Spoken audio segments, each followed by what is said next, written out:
I saw the cosplay from James. I thought, Gordon Bennett, we haven't got to watch The King's Demons again, have we? And I had an actual moment of horror thinking, no, I haven't imagined that we've already reviewed The King's Demons. I can use the same costume for the old crone in Snake Dance as well, when she's doing the fortune telling. Look now. Oh, God, don't ever make me do season 20 ever again. When the Blu-ray comes round at the end of the year. Hey!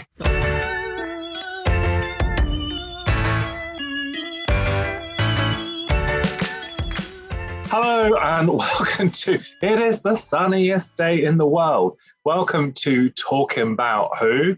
I wish I had a better blind. I am Paul or P-Bal.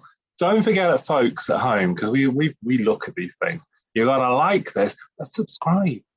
I think there's a little bell button or something, and there's something there. Subscribe. Welcome our magic into your world. So I am still Paul P-Bal, and I've done all that, and I'm joined by. Hello, it's James. And hello, it's Jason. How do you follow that? James, what is this week? This is my tribute to the late, great June Brown, who sadly passed away not long as we were watching this, getting ready for the recording. She didn't die while we were getting ready for the recording. I think that's going as fun. As we were doing our preparation, sadly she passed away. So she passed away recently. So yes, great loss. I mean, I've come close when Jason's done his scoring, but I don't think anyone's actually died on one of these recordings.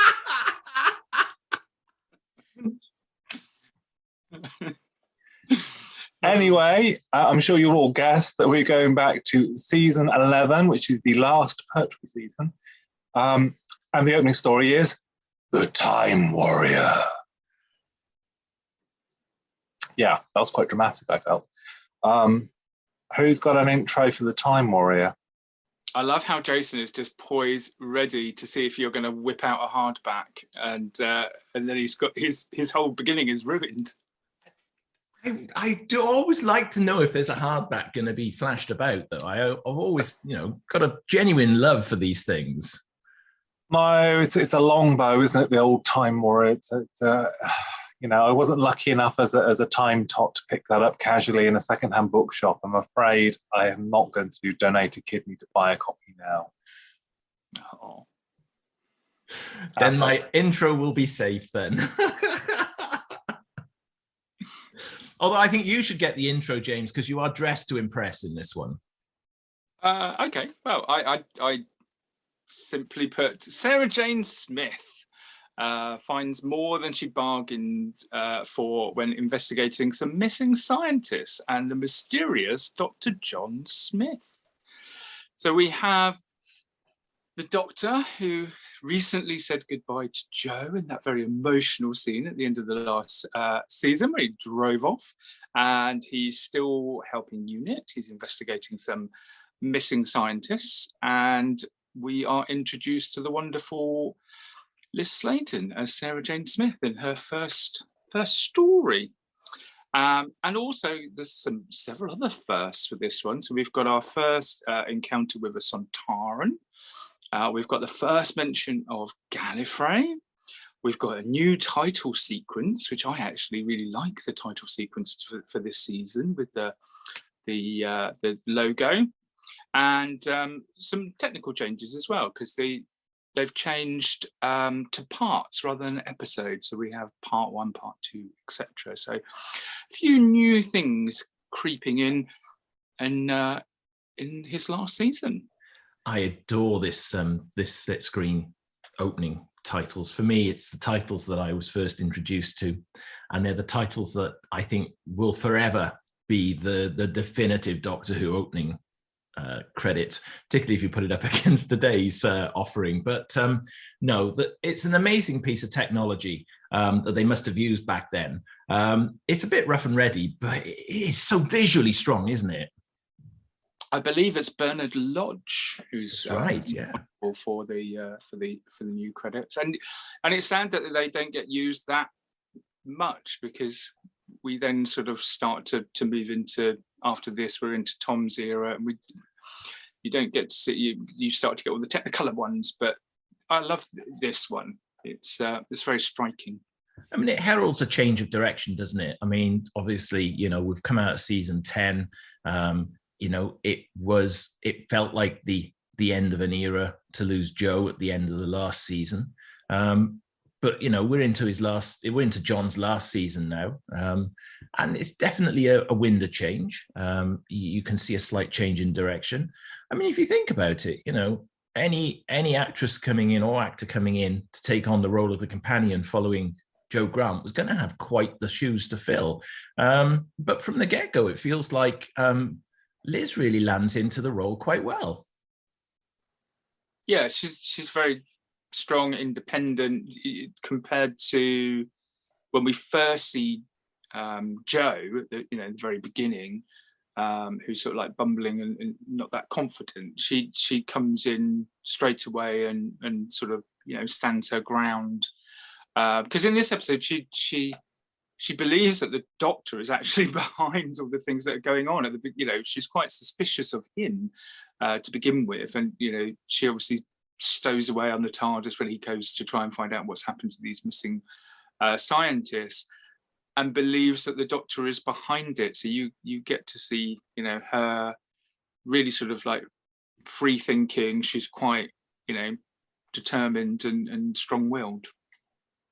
Because for many years there was always the story about Barry and Liz both obviously told it that another person had been cast as Sarah Jane, but they would never say who it was, and it's only after both of them have passed away that that's sort of become known. I mean, check it out on our YouTube channel. This is why you should subscribe, because April Walker gave us an interview, very kindly gave us an interview while we're in lockdown about the history of why she didn't become Sarah Jane Smith. I think Pertwee was always of the opinion that he didn't want taller or more striking looking companions, because it was it's his show. I suppose he didn't want them to take away, because there was Talker, and at one point Bruce Lench going, he was like, no, too tall. It's a bit like Romana in Destiny's Island. It's too tall, take it away.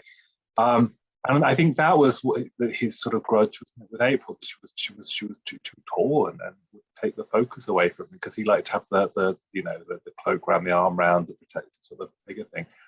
And it's interesting because I think you can slightly feel, I wouldn't say that Jon's off, but he's not at the full 100% here. I think you feel that for most of the season going forward, that he's slightly in some ways left as well. I think because him and Katie were such a strong pairing, and I think there's also this notion that the unit thing's gone away. So I mean, in this episode we get a little bit of Brigadier, don't we? But I mean, it's not a lot of Brigadier.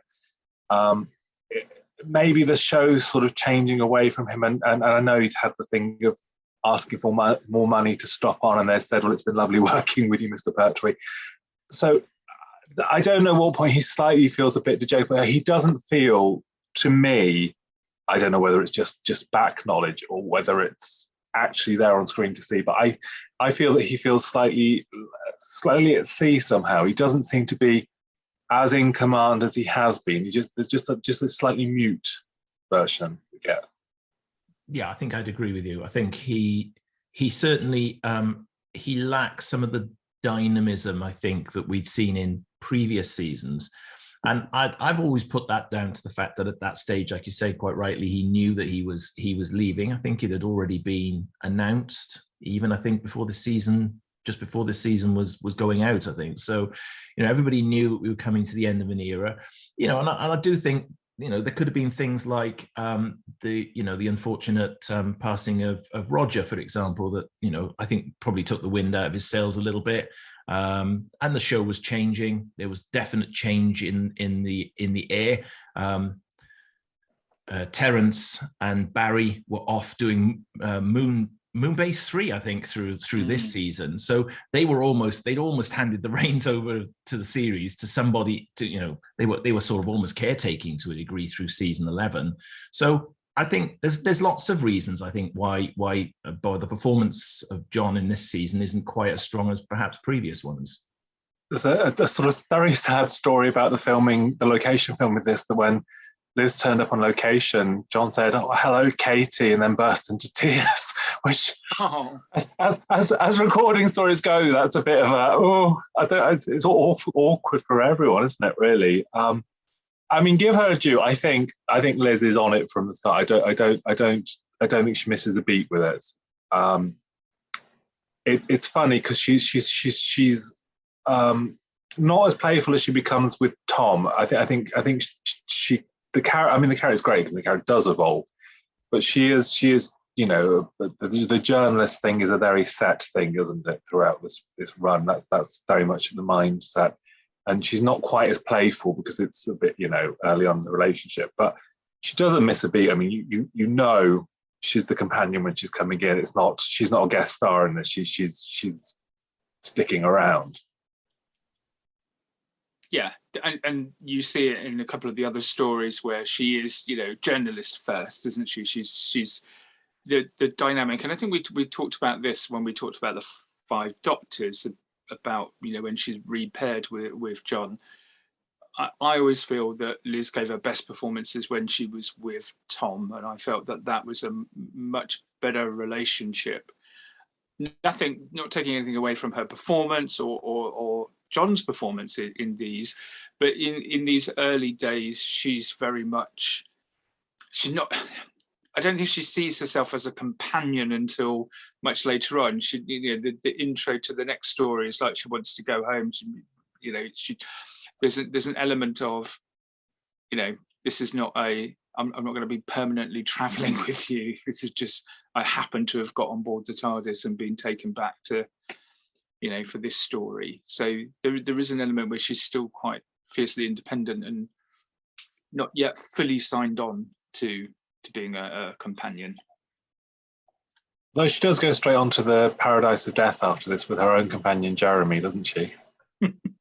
She does. It's set between the two in a gap that doesn't exist, doesn't it? Because there's no gap, because they at the end of this story they travel back into the next story. I mean, it's quite obvious that there isn't a gap between them. Still, least sad. Indeed.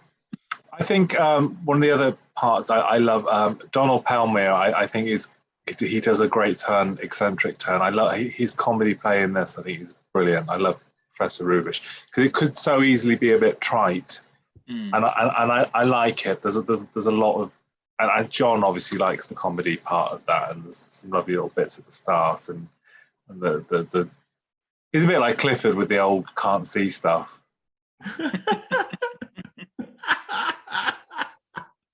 He tends to. What makes me laugh with that character is he seems to go completely unnoticed once he's back in the medieval times. There, he seems to completely go unnoticed by Linx whatsoever in the sort of secret base there. So he sort of wanders around doing his own thing, making himself a new pair of glasses.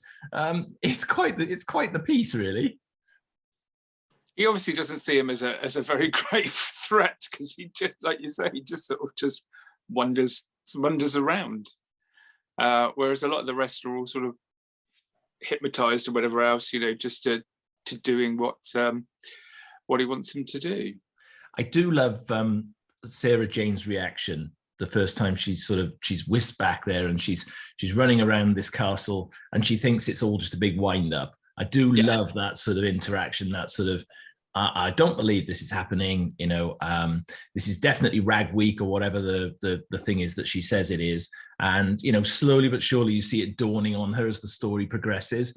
And I think, when you're up against Irongren, who's a great character, I just think that the scenes are really well played by her at that point.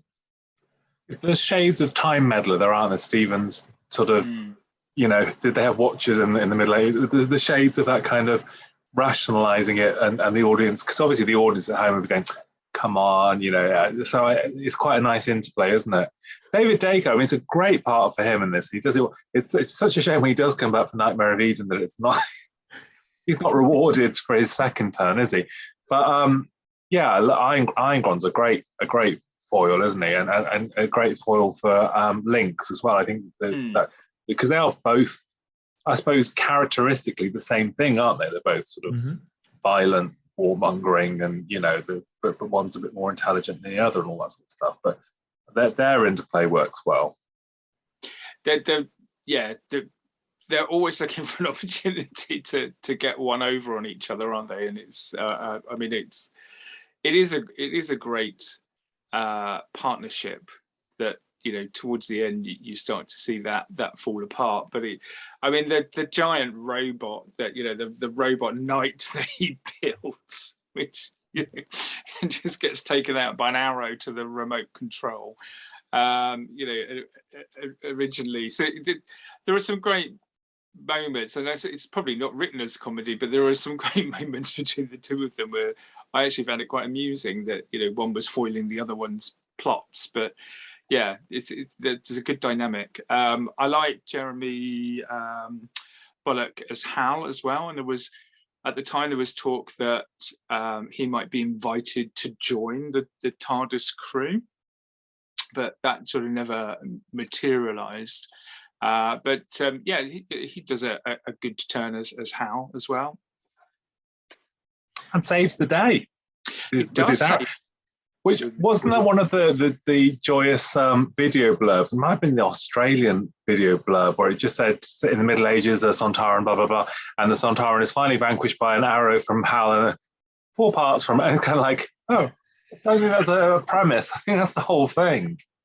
Thinking out, I'm sure it's the Australian video backsleeve blurb that goes to that level of Hal kills Linx. Yeah, that's rather somewhat spoiling the story, isn't it? Let's be honest. Because for me, I always, and it's strange, really, in some ways when you watch it on DVD now, because I always think it was a 90-minute telly movie, because that's how I always used to see it. Because it was always one of those edited sort of BBC video ones, wasn't it? It was, yeah. Before, of course, we had parts and episodes and all of that sort of thing, but it was a great opportunity for us to buy it again, I think. If you think about it, this story's on the level of something like The Time Meddler, because I think it's really quite an intelligently well-written story. And I think it's, you can almost believe the sort of pseudo-historical elements in this one. I think it's well realized. You take it up against something like, I think we've said it before, take it up against something like King's Demons, and this is head and shoulders above that. Like I said, on akin with Time Meddler. It's full of good, strong characters. Irongron as a character, I think, is, as we've said, very good. Kevin Lindsay as Linx is, I think, superb. Got a little shout out for Blood Axe as well, because I think Irongron and Blood Axe are a little bit of a double act as well on the quiet. They're there to they're almost like they really are the comedy element. If you take away Irongron and the Sontaran's relationship, those two, he's there and he's always agreeing with him, and he's yes, and that's great. I just think it's just so well played on a number of levels. And I'm going to do a shout for Lady Eleanor, who's also involved in sort of some of the plotting that goes on around trying to defeat Irongron as well. So June Brown, I think, plays a really sort of a good character. She's not two-dimensional. She gets involved with the plot. She's involved in getting the sort of sleeping draft and everything. So she's quite she's quite headstrong as well. June's doing her BBC Shakespeare bit. She's having a right old ham in a medieval costume, isn't she? That's what Dame June's doing there. She's even affecting the vowels so that she knows that should they be casting for something else, she's available and she can do it, darling. People forget though that she did do a lot of theatre. She was classically trained. I know she obviously immortalised by Dot Cotton, but I loved her in Gormenghast. I thought she played a really good character in that as well. So the BBC adaptation, she is a great actress, and I think you're right. She's just like, it's almost like a trail for employ me, because look at all the different things that I can do. But she is good in this. I know Jim, who used to be her PA when she was on EastEnders, said she used to get a lot lot more Doctor Who sort of fan mail, and they'd always send a picture of like Linx through for her to sign, and she'd be like, what's that? And they'd be like, it's the Doctor Who you're in. Just sign it. It's fine. Just sign it. It's fine. Is a line that has to be used more often than you would like to think about. What is this, dear? It's fine. Just sign it. It's fine. Take longer to explain it. Alan Rowe is again. He's a slightly underrated turn, and he's Mr. June Brown in this, isn't he? Yeah, Lord Edward of Wessex, to give him his full title. Because Robert didn't want to do a historical, did he? That's the interesting part with this, that he wasn't keen on having a historical setting, and I think that's because sometimes is the inference that you've got to be educational, and I think this is that sort of clever mix of the two, isn't it? I mean, no one comes away with a greater understanding of the medieval of the Middle Ages because it's not there for that, but nobody's going to come away from it feeling that they've made stuff up. It's a very broad stroke of the Middle Ages. It's general castle, general rats, and robber baron. I mean, it's playing to that, but it works, and I think the Sontaran element obviously helps it along to engage, I suppose.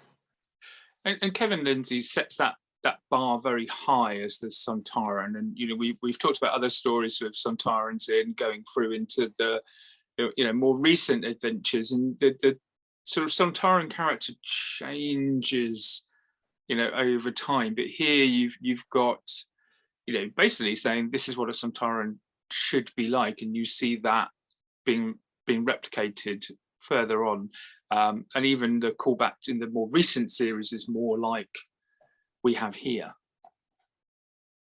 And he kindly takes off his helmet just for a cliffhanger to go and then put it back on again. There is no reason for him to take off his helmet, is there? Other than that 25 minutes have passed and we need some kind of reveal.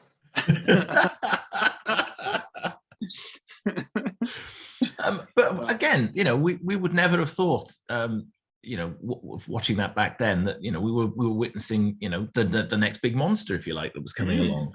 I mean, we talked about this a number of times during our various seasons. The producers of Doctor Who had tried many times to bring new regular recurring aliens back, or invent them to bring them back time and again. And realistically, Daleks, Cybermen, the Sontarans were the next big thing, and out of this spawned several stories off the back of it. So a great invention of a new alien race, quite forward thinking, and who better to bring that to life, I think, than Kevin Lindsay.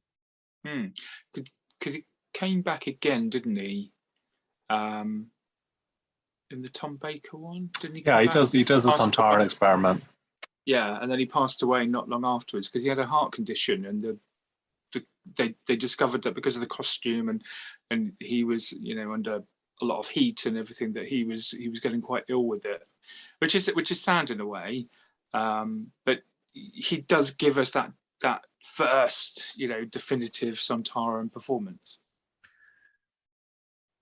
I mean, we've often said it's very difficult for actors to give a very strong portrayal when you're underneath that amount of makeup or costuming, and Kevin manages that in spades for me, and you really actually believe in the Sontaran effort here, and again, that's part of the characterization that he brought to it, and you're right, he struggled with the costume, but that costume was a bit of a beast of a costume anyway, in general, to where I would have thought. But no, I think I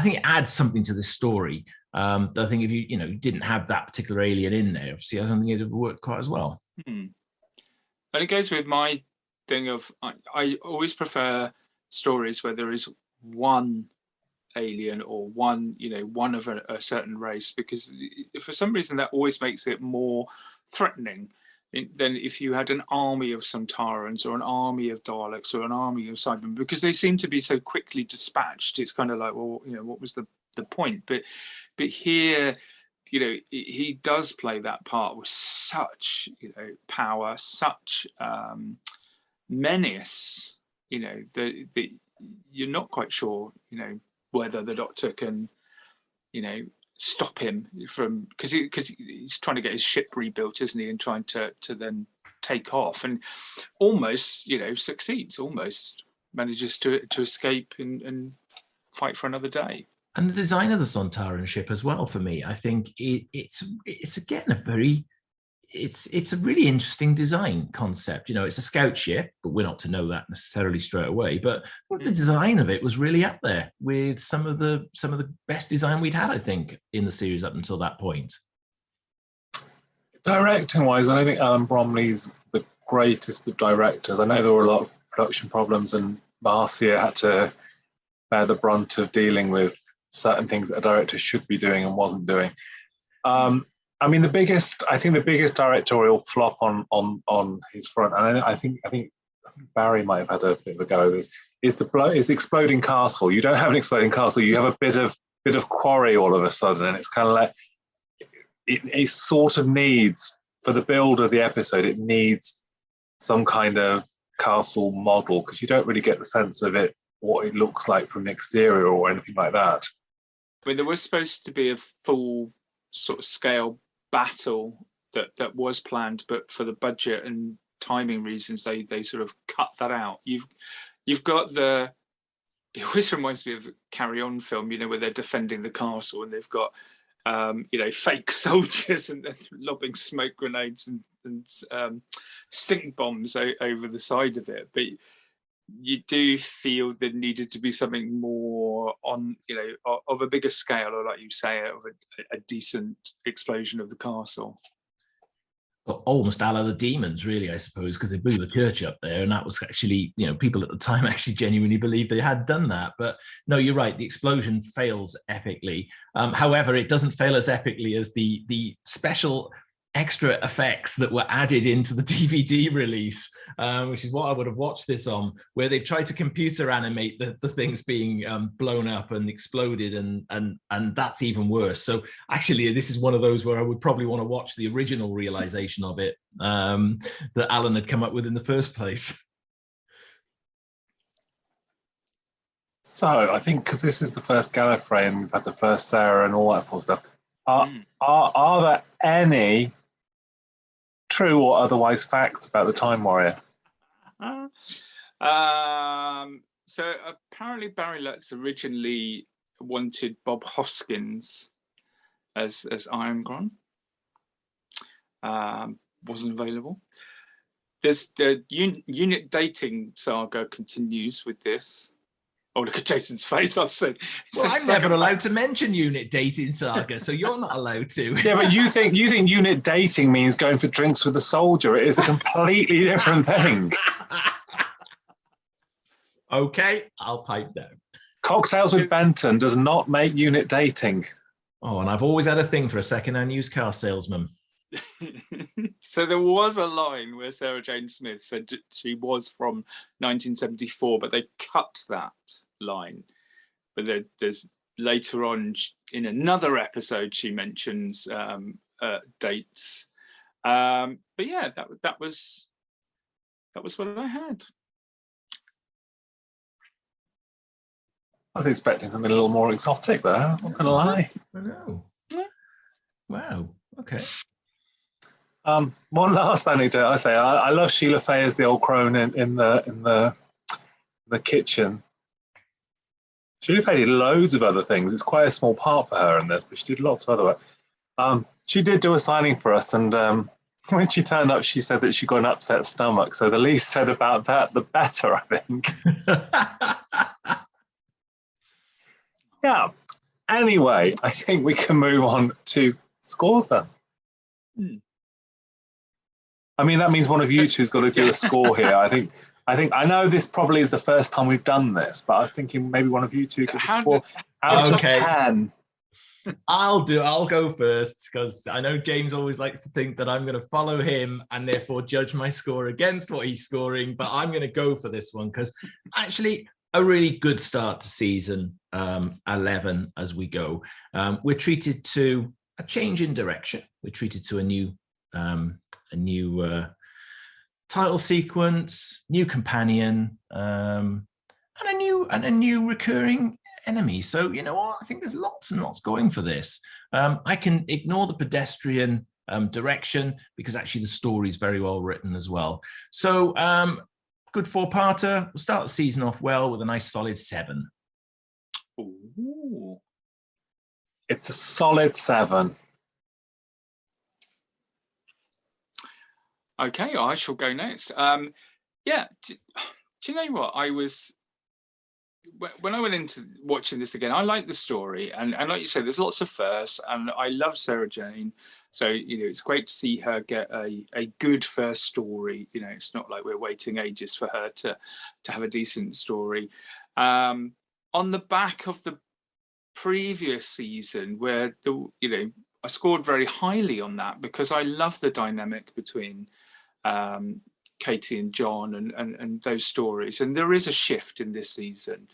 But actually, I felt that for a season opener, for all the new things that they were putting in, I genuinely thought it's a good story. So I actually scored this a decent 8. Decent 8. Mm. We've got to categorize all of the different numbers, like bingo. Jason, you must have been to a few bingo halls. What would an 8 be? An edgy 8. An edgy 8, I think. There's nothing edgy about this story, though. It's good. I like it.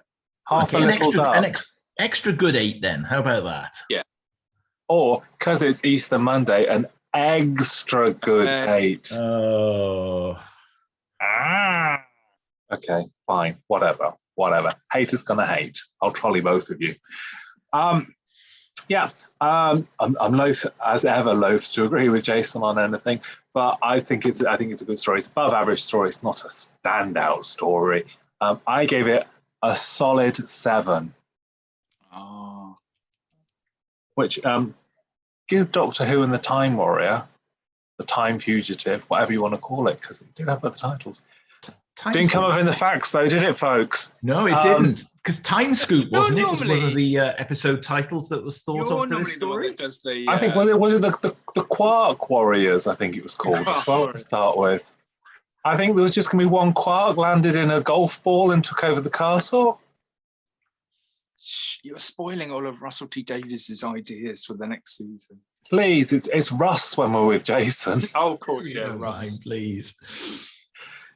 Anyway, that gives Doctor Who and the Time Warrior a total of 22. Do you know what? In one fell swoop, we've beaten every score we gave for season 20. That's Terminus and King's Demons and Arc of Infinity all combined, that is. Which means we now move on to the second story of season 11. Stop to think where we were at here. Second story of season 11. And that is Doctor Who and the Invasion of the Dinosaurs. Or it's just Invasion for the first week. Mysterious. They don't want to tell you that it was a dinosaur. But they tell you pretty darn quickly in it, though, don't they? Well, I think the Radio Times somewhat spoilt it, to be honest with you, to start with. It was only rich kids that had the Radio Times. Let them have it spoiled. Us common folk, what didn't have none of that, we wouldn't have known. So who's introducing this one, then? Which one of you dinosaurs is going for it? Jason's cosplaying as the Tyrannosaurus Rex, so he can have a go. Okay, I'll... You don't mind, please? He does, because he has the little hands that do that as well. Behave yourself. Couple of limp claws coming out. All I'm going to say is my old catchphrase "rude" coming out of here. That's uncalled for. No, okay. Invasion of the Dinosaurs. We're back to London. I love a good story set in London. I have to be perfectly honest with you. And I think here we've got a great example of when I think ambition somewhat outstrips the available talent at the time to be able to create. So we'll come back to the dinosaurs in a moment, but I think what we've got here is a fairly good 6-part story written by one of my favorite writers, Malcolm Hulke. And, you know, it concerns the Doctor and Sarah arriving back in London and finding the city deserted, and something's not quite right here. And, you know, I think Doctor Who does deserted London very, very well. On a number of occasions we've done this. And I think this one, again, doesn't let us down. I think the story is quite an intelligent one. I think there's a fairly good script. It's a little bit ploddy at 6 episodes, is my opinion. And then you have the dinosaurs. And I'm going to choose to look past the effects and just talk about the story potentially, although I will talk about the dinosaurs as we go into it. But I think there's lots to like here. Just a little bit of ambition, maybe outstripping budget in this one. I don't know what you mean about the dinosaurs. I mean, they're really good. I mean, when he went for the big packet of Chewits, it was excellent.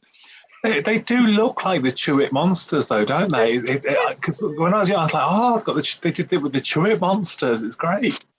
Every time I watch it, and I am a great fan of this story, and part of me goes, will they do special effects? You know, now that we'll be heading to a Blu-ray at some point, I'm sure. You know, will they CGI the dinosaurs? But another part of me hopes that they don't, because there is something quite endearing, I think, after you've watched it as many times as I have, about how shoddy they are. And I know there's a whole reason behind that, and we'll probably come on to that later on. But you still, for me, it's part of the story is how bad the dinosaurs are, you know. And in my brain, when I first watched it, I was like, imagine if this was, you know, a decent model, it would, you know, this would be spectacular. I recently watched on YouTube, someone had done a trailer for this, but they'd replaced the dinosaurs with like CGI dinosaurs and put a soundtrack on it, and it did look so good. So part of me is like, you know, it would be nice to see it CGI'd and you know, really believe there's a dinosaur in front of Sarah Jane. And another part of me is like, I still quite like the old rubbery, you know, Triceratops or whatever else. It's quite amusing for that detail. It is the first episode really is just padding. It really is. I mean, 6 episodes, you're right. They arrive back, London's deserted, and I quite like that concept. And then they get arrested by UNIT. They get arrested by the army. They don't get arrested by UNIT. They get arrested by the army, you know, because they think they've been looting and stuff. And that whole first episode is basically them just bumbling along, escaping, then being recaptured. And, you know, there isn't a great deal of plot involvement. But then when you get into the stories, so once you sort of find out what's going on, and, you know, the Doctor's there investigating how these dinosaurs are appearing, and then the sort of plot unfolds. So you start to find out these 2 scientists that are like a gay bickering couple in their little bunker. They are. Look at the way that Martin Jarvis sort of flirts. It's so, I mean, there's a point where he goes, oh, look at our device. And he's given it all that as it's really quite disturbing. And then you get the bit where you've got Edith on a spaceship, you know. It's sort of this story sort of turns and turns and turns and turns, but it is enjoyable to watch. I can't say that I dislike it in any way, even for some of the padding, some of the model work, some of the characters. You know, there's still something about it that I do genuinely like. I think part 1's my favourite episode in the whole thing. I love the deserted London thing, and you have the pram in the park and all that stuff, and I love the construct of these things where it's a bit like Dalek Invasion of Earth, isn't it? Where they're wandering around because they don't know what the situation is. and they're sort of wandering through the day. And I love all that kind of, all the shops are abandoned, and you don't see what kills the looter and all that.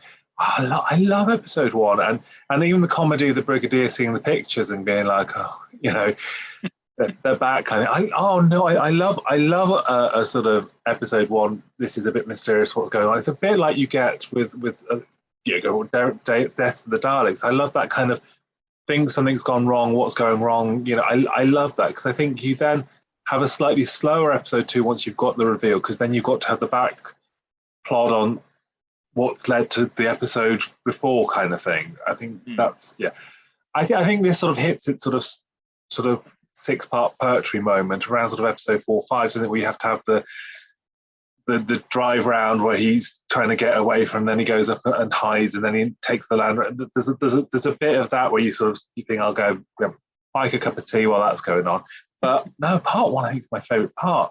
Even against Jon Pertwee fighting a pterodactyl with a mop. I mean, that's incredible.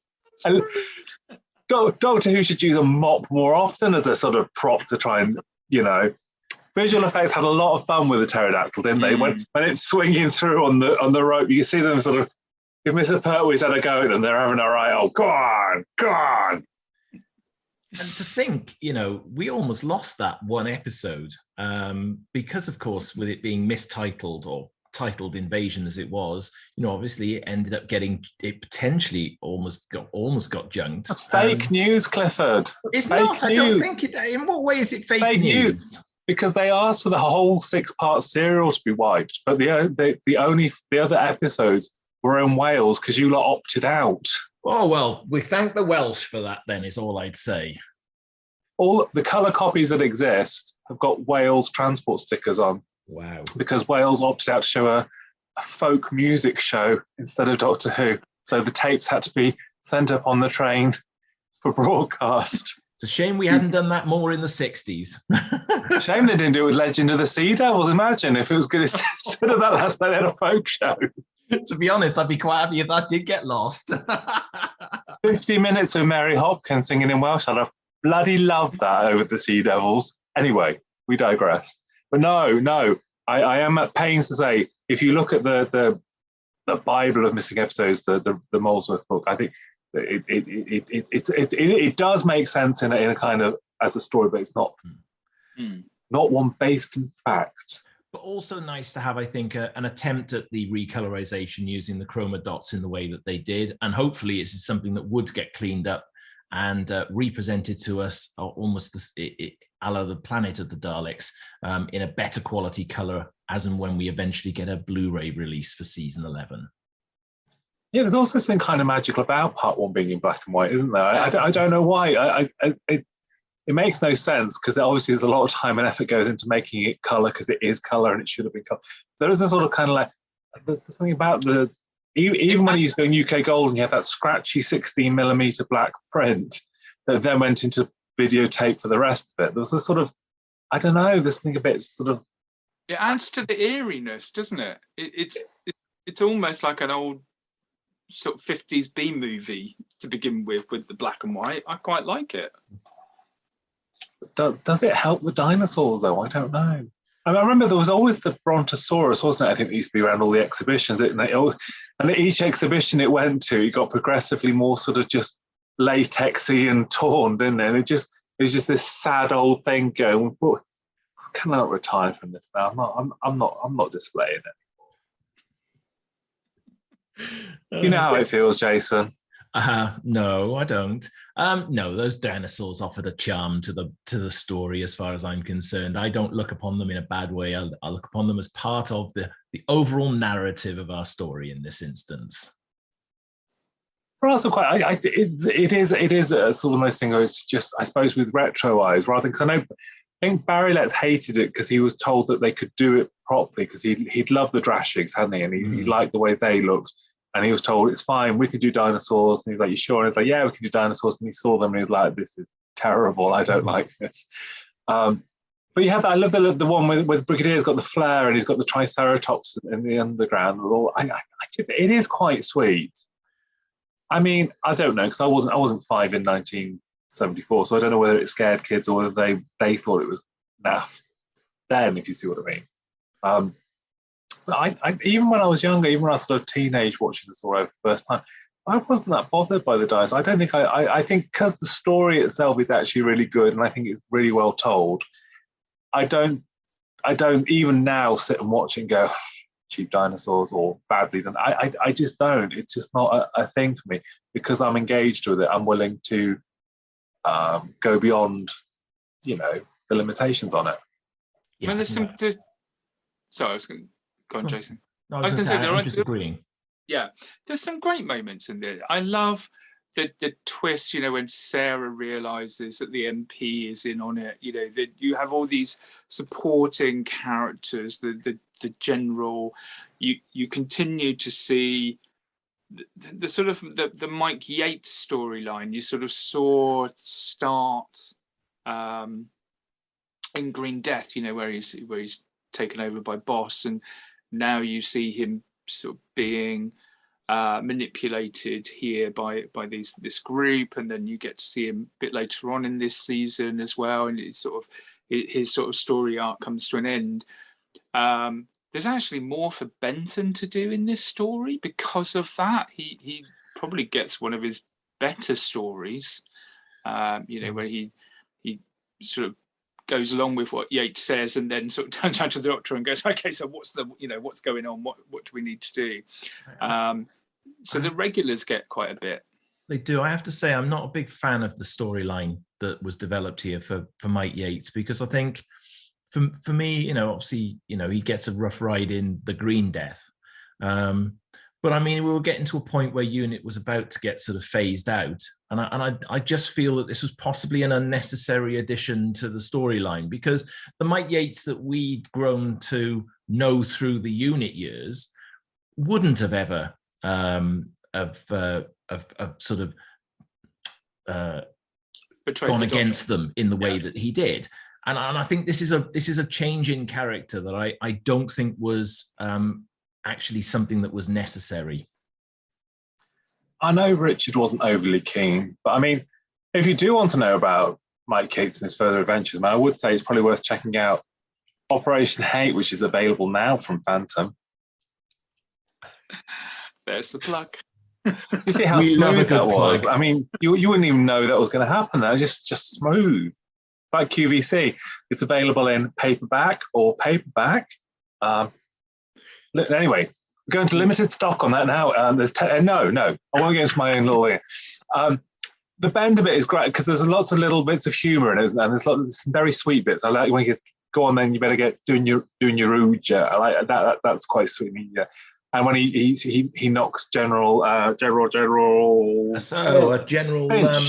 Finch. He starts smacking him, and he's like, "Sorry." So, and then he goes, "Oh, it's not very often you get to hit a general punch a general in the mouth."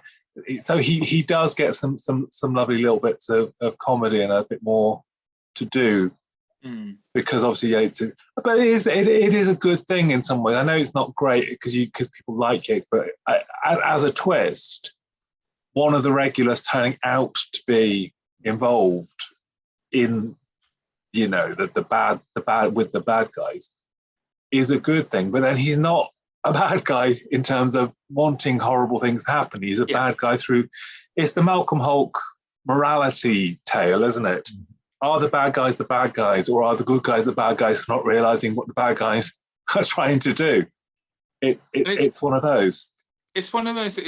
Again, we talked recently about newer episodes of Doctor Who, and people describe it as woke. But you've got at the central sort of point in this story, you've got this group of scientists who are trying to take Earth back to an earlier stage when the environment was less damaged. This is woke before woke existed, but it's done in such a way, like you say, it's quite cleverly crafted that you're not quite sure who's on whose side, and you get these moments where you suddenly start to go, well, actually, who is the bad guy?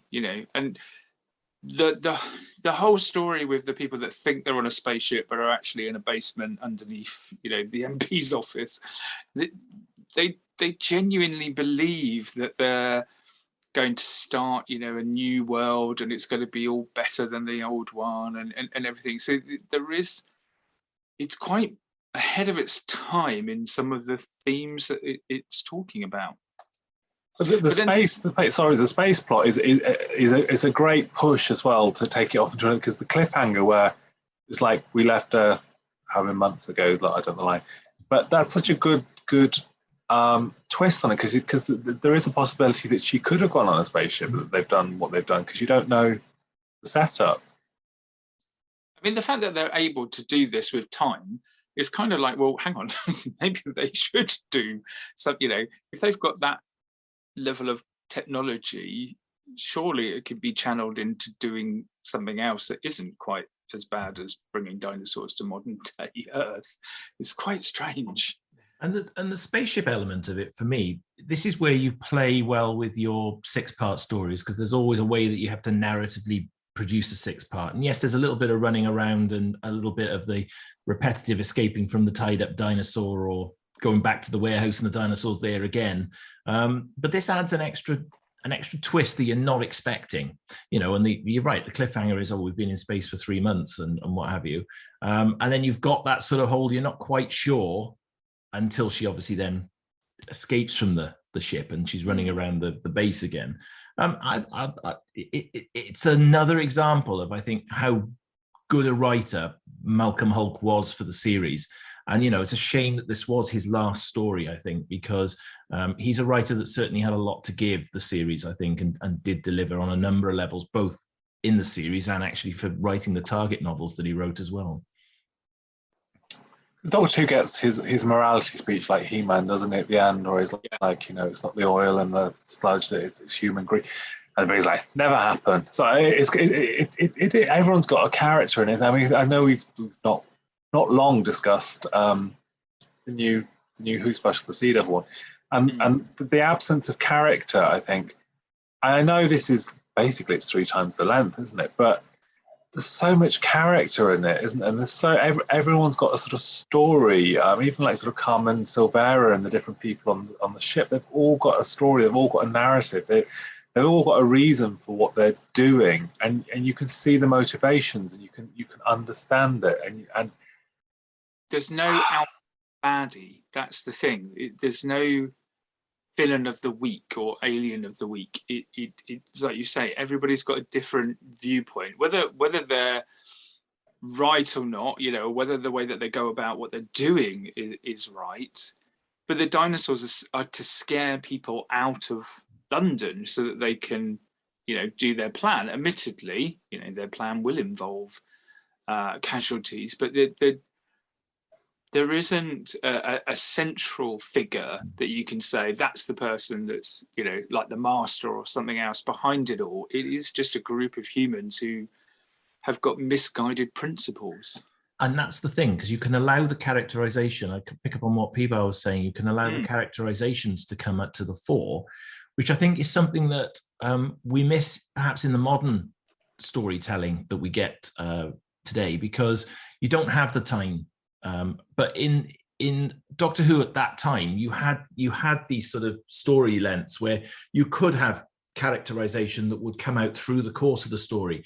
And this is where it comes down to where scripting is important, because if you write a good script, it isn't for the actor's got something good or strong to work with to be able to develop that character.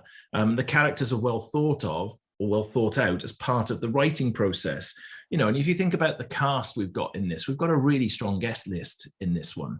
And not a single one of them fails to not shine at some point. They're none of them overshadowed by the other. I think the whole ensemble in this story work really well together. Although I will say, I think Peter Miles has decided he's villain of the week. I don't think he'd have said, "Oh no, there's no villain in this, dear." I think Peter's decided he's the villain of the week here. And to be honest with you, I suppose the character is a cold character. He's not overtly there to say that he's saving the world because of pollution or anything else. He seems to be there for his scientific, to show he can do it rather than because it should be done, if that makes sense. That seems to be his way around the situation. and he's very much up for the sort of killing people off and all that kind of thing. He's a bit more brutal with it.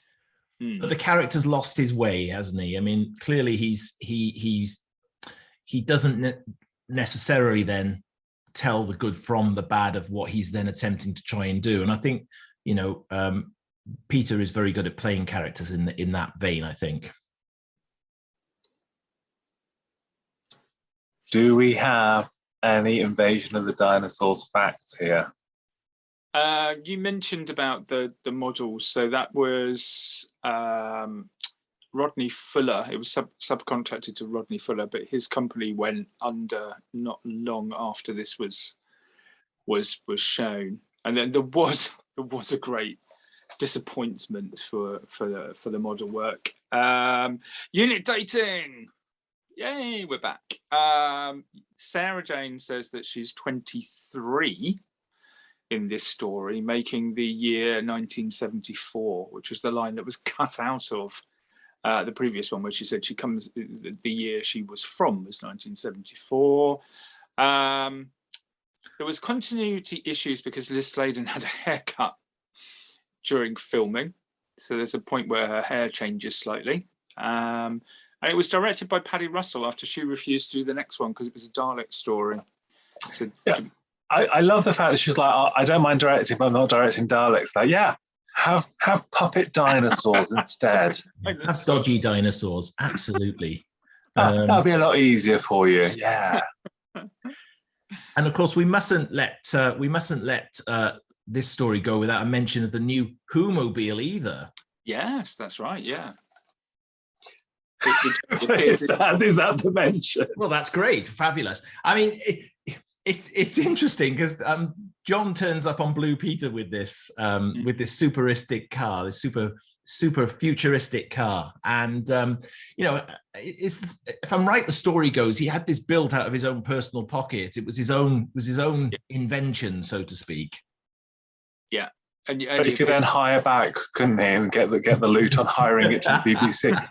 Pertwee was a canny businessman. A canny businessman was Mr. Pertwee. He knew his way around it, that's for sure. And it's in 2 episodes, isn't it? It's in this story and Planet of the Spiders. It only appears in 2 stories, Yeah. but gets a good life, I think, outside of it. It went to various fates and things like that. It's interesting, isn't it? Because, you know, he obviously felt that he wanted to move on from Bessie potentially. That's why he had it done. But Jon was a man of gadgets anyway, as we know from his years on Doctor Who, and it gave him another gadget to fly around with in Planet of the Spiders. Anyway, when we do eventually get to that story. I mean, I think Paddy Russell. Just to go back on Paddy directing, Paddy is one of the great Doctor Who directors, isn't she? It's funny because we met her a couple of times through we did a private thing and we did an actual event with her, and it's funny because even though she was in her sort of she must have been mid to late 80s at that point, she was such a strong lady. You can kind of see how you know she got the results she did because she was I mean she was lovely and polite, but she was formidable. I don't think you'd have wanted to challenge her on something, if that makes sense. I know because Tom Baker used to call her Sir, didn't he? I mean, he used to. we won't go into the politics of all that, but I think she does a good job here. I think you could easily get overpowered by the dinosaurs to an extent, because there's nothing worse in some ways, I suppose, than I guess having to come to Doctor Who where the visual effects are the key thing, and you've got to get them to work before you can do the rest of it. And I think, you know, that was often the thing, wasn't it? The visual effects would be what took the time in the studio, you know, the Daleks making sure that, I think to get a great result without having all that sort of nonsense, I think is great. Love a Paddy Russell, that's what I'm getting to there. Yeah. Although I think actually, you know, I know they had to use a bit of CSO, but they'd have probably been better off using CSO throughout for the models and just superimposing the models by some sort of color separation on top of the film rather than trying to do the model stuff. But like I said, it adds to the charm of it for me, those models. I'm not distracted by them because I think the stories are good. Like the Brontosaurus and the Tyrannosaurus Rex having a sort of canoodle, don't they? Rubbery sort of, you know, head banging sort of fights, which is just hilarious. You've got the little hands like this. And then when the tail swings around and bangs him on the head, like the bam, I like that one. I love all those. Yeah, I love the dinosaurs. Why aren't they available on character options toys? I expected, like one of those little finger puppets you had when you were a kid, which is like the dinosaur head with the two little arms. I expected one of them to pop up at some point and go like this. Oh, brilliant. So, I think we're heading towards the score. Doctor Who and the Invasion of the Dinosaurs. Or the time scoop. Or the time scoop, yeah. Go on, I will go first this time because Jason did it last time. You know, we have this pattern apparently. Do you know, sat here talking about this and having recently reviewed Legend of the Sea Devils, this is like the complete opposite.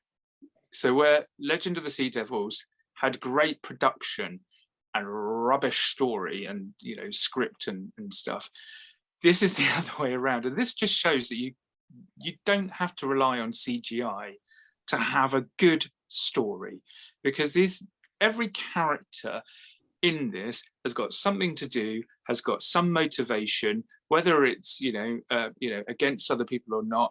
I love the conspiracy twists.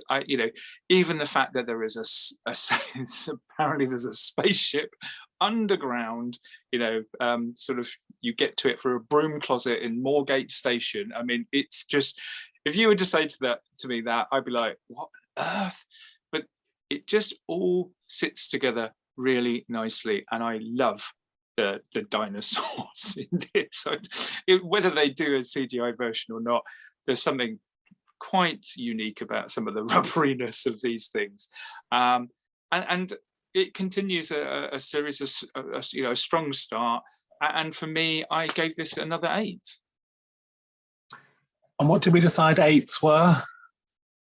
Excellent 8. Excellent 8s. Yes. Jason, Very you fair. remember the dinosaurs the first time around? What? I don't remember the dinosaurs the first time round. I was going to say, I think I saw him on the David Attenborough thing that was recently on about the meteorite. We'll eventually arrive at my first ever Doctor Who story as we come through this season. We've done the first season. This wasn't it. So now we've established I wasn't there on the recording of the pilot episode. I think we established that in the previous video that we did. Invasion of the Dinosaurs, good intelligent script. And I think I absolutely fully agree with what James is saying there, that you don't always have to have the most all singing and dancing effects. If you've got a good story and you're telling a good story, that can come across in the scripting, it can come across in the performances, and you can almost be a little bit forgiving to the other bits that go with it. You know, it's very, very easy to knock the dinosaurs and to knock them for the fact that the effects are not brilliant.